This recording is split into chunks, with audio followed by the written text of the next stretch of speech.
Hukum bernilai bukan karena ia adalah hukum, melainkan karena ada keadilan dan kebaikan di dalamnya. Akhir dari hukum bukanlah untuk menghapuskan ataupun menahan, melainkan untuk melestarikan dan memperbesar kebebasan. Assalamualaikum warahmatullahi wabarakatuh. Saya Sri Wulan dengan NIM 106180233, Prodi Hukum Tata Negara semester 4, Fakultas Syariah, Universitas Islam Negeri Sultan Taha Saifuddin Jambi. Baik, di sini saya akan memberikan jawaban terbaik saya dalam menjawab tugas ujian tengah semester mata kuliah Hukum Lingkungan yang mana dosen pengampunya adalah Bapak Z Haryanto SHMH. Baik, di sini kita kembali kepada pertanyaan. Adapun pertanyaan yang pertama yaitu, sebutkan dan jelaskan tujuan dari perlindungan dan pengelolaan lingkungan hidup menurut pasal 3 Undang-Undang Nomor 32 Tahun 2009. Baik, di sini saya akan menjelaskan tujuan dari perlindungan dan pengelolaan lingkungan hidup menurut pasal tersebut. Yang pertama yaitu melindungi negara kesatuan Republik Indonesia dari kerusakan dan pencemaran lingkungan. Yang termasuk dalam pencemaran lingkungan dan kerusakan yaitu seperti pengotoran lingkungan. Karena hal tersebut dapat mengakibatkan turunnya kualitas lingkungan. Dan hal tersebutlah yang mendorong terjadinya pencemaran lingkungan tersebut. Yang poin B itu adalah menjamin keselamatan, kesehatan, dan kehidupan manusia. Maksudnya adalah setiap orang dilarang seperti melakukan pembukaan lahan dengan cara membakar, karena hal tersebut dapat berdampak terhadap kehidupan manusia, kesehatan manusia, dan kelangsungan hidup manusia itu sendiri. Poin C itu adalah menjamin kelangsungan kehidupan makhluk hidup dan kelestarian ekosistem. Yaitu seperti dalam UU PPLH tersebut, dalam pasal 69 diatur tentang setiap orang dilarang melakukan perbuatan yang dapat merusak lingkungan dan mencemari lingkungan. Di sini adapun yang poin D yaitu menjaga kelestarian fungsi lingkungan hidup. Maksudnya di sini adalah yaitu rangkaian upaya untuk memelihara daya dukung dan daya tampung lingkungan hidup untuk menjaga fungsi lingkungan hidup itu sendiri. Setiap perencanaan tata ruang wilayah harus didasarkan kepada KLHS. Apa itu KLHS? Yaitu Kesatuan Lingkungan Hidup Strategis. Adapun poin F yaitu menjamin terpenuhinya keadilan generasi masa kini dan generasi masa depan. Maksudnya dengan tercapainya segala aturan-aturan dalam undang-undang tersebut, maka hal tersebut pun akan tercapai. Segala sesuatu bisa berjalan dengan ketentuan yang telah ditetapkan. Yang poin G adalah menjamin pemenuhan dan kelangsungan kehidupan makhluk hidup sebagai bagian dari hak asasi manusia. Maksudnya seperti yang termasuk dalam hak tersebut ada 8 dalam Undang-Undang UU PPLH nomor 32 tahun 2009 tersebut. Salah satunya yaitu hak mendapatkan akses lingkungan hidup dan hak akses informasi. Dan poin H di sini adalah mengendalikan pemanfaatan sumber daya alam secara bijaksana, artinya tidak merusak dan tidak menggunakannya secara berlebihan, dengan sangat teratur dan dengan sangat arif. Baik, di sini kita kembali kepada pertanyaan yang kedua. Adapun pertanyaannya yaitu pasal 2 Undang-Undang Nomor 32 Tahun 2009 merumuskan bahwa perlindungan dan pengelolaan lingkungan hidup dilaksanakan atas beberapa asas. Jelaskan.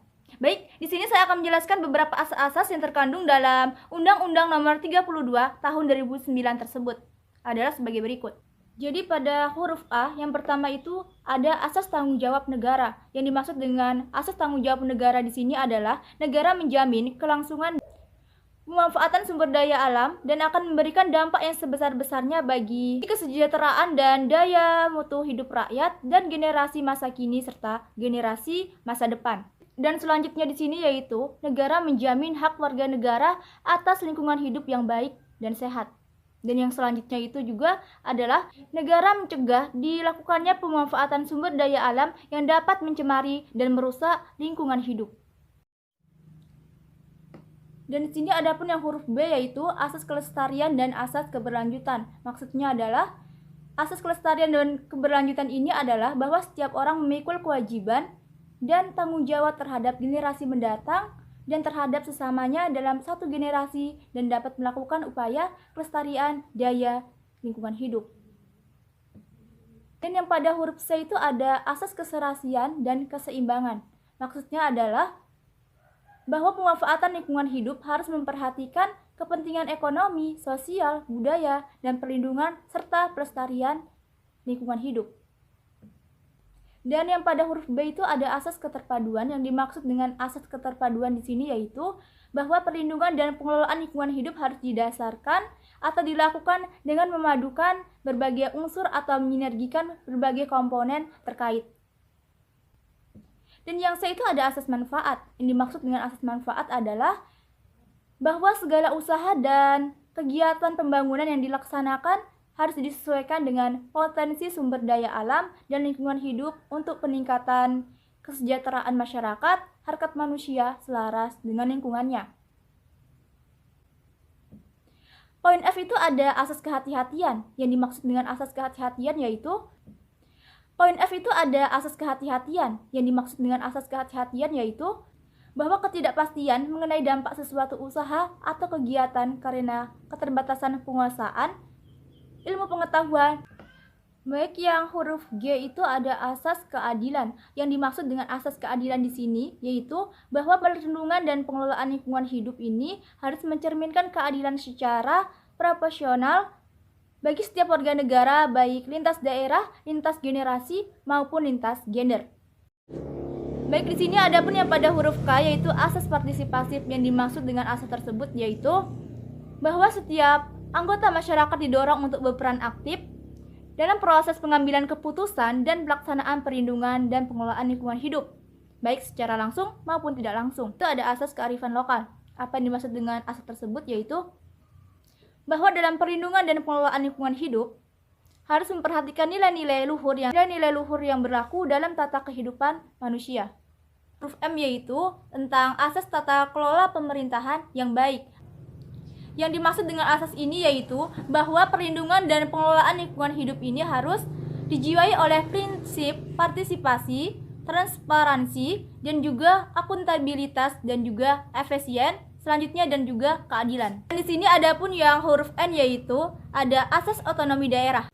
Baik, langsung saja ke soal yang ketiga. Adapun pertanyaannya yaitu pandemi COVID-19 yang melanda dunia termasuk tanah air Indonesia pada saat sekarang ini tentunya berdampak terhadap lingkungan hidup. Jelaskan pendapat saudara tentang dampak yang dimaksud dalam persepsi hukum lingkungan.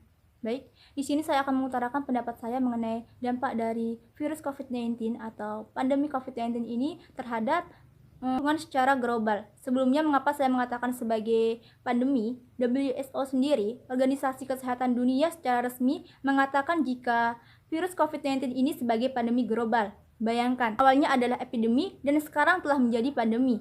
Apa itu pandemi? Pandemi adalah penyebaran penyakit yang tingkat levelnya lebih tinggi dari epidemi. Perbandingannya yaitu kalau epidemi ini menyebar hampir ke seluruh wilayah, tetapi kalau epidemi ini menyebar hampir ke seluruh benua di dunia. Ciri-cirinya yaitu menginfeksi banyak orang yaitu dengan sangat pesat. Yang kedua, belum ada penawarnya. Dan yang ketiga itu adalah tinggi angka kematian bukanlah faktor. Bayangkan, virus COVID-19 atau pandemi COVID-19 ini adalah pandemi pertama 10 tahun terakhir di dunia. Bagaimana virus ini telah menginfeksi banyak orang, termasuk tanah air kita, Indonesia. 134 orang telah secara resmi dinyatakan positif terjangkit virus COVID-19 ini hingga tanggal 13 Maret 2020. Itu belum lagi jumlah korban yang akan terus bertambah dalam setiap harinya. Pendapat saya mengenai dampak dari pandemi COVID-19 ini terhadap lingkungan hidup yaitu adalah polusi udara global turun. Dengan diberlakukannya lockdown atau kunci sementara tentunya berdampak terhadap perekonomian di seluruh dunia. Konsekuensinya adalah penghentian jalur-jalur produksi untuk memutus rantai penyebaran virus COVID-19. Namun menurut saya ada dampak positif dari hal tersebut. Dengan membaiknya kualitas udara di sini, itu merupakan dampak tak terduga akibat penyebaran dari pandemi COVID-19 ini. Ya, memang benar pandemi COVID-19 ini telah mendorong roda perekonomian dunia hingga hampir berhenti. Namun, adanya pabrik-pabrik yang tutup, kendaraan yang terparkir di garansi, banyak orang yang menghentikan aktivitasnya, membuat polusi udara di sejumlah kota di dunia seperti ibu kota China, Beijing, yang terkenal dengan polusi udara yang beracun bahkan mencekik paru-paru, kini mempunyai pemandangan langit yang tidak biasa. Karena pabrik-pabrik di wilayah tersebut sekarang turut menghentikan produksinya. Namun kita tidak bisa menghilangkan fakta bahwa keadaan tersebut ada efek positif bagi bumi. Karena kegiatan industri yang tertahan, polusi udara berkurang, dan kualitas udara membaik. Baik, di sini saya buktikan di Indonesia, tepatnya Jakarta. Biasanya kualitas udara di Jakarta ini masuk dalam kategori tidak sehat. yaitu mencapai indeks kualitas udara di atas 155. Bahkan buruknya yang pernah saya baca, pada tanggal 22 November 2019, Jakarta mencapai dengan indeks di atas 157. Itu Jakarta masuk ke dalam peringkat 11 dari kota-kota berpolusi buruk di dunia. Bahkan buruknya yang pernah saya baca, pada tanggal 22 November 2019, Jakarta mencapai dengan indeks di atas 157.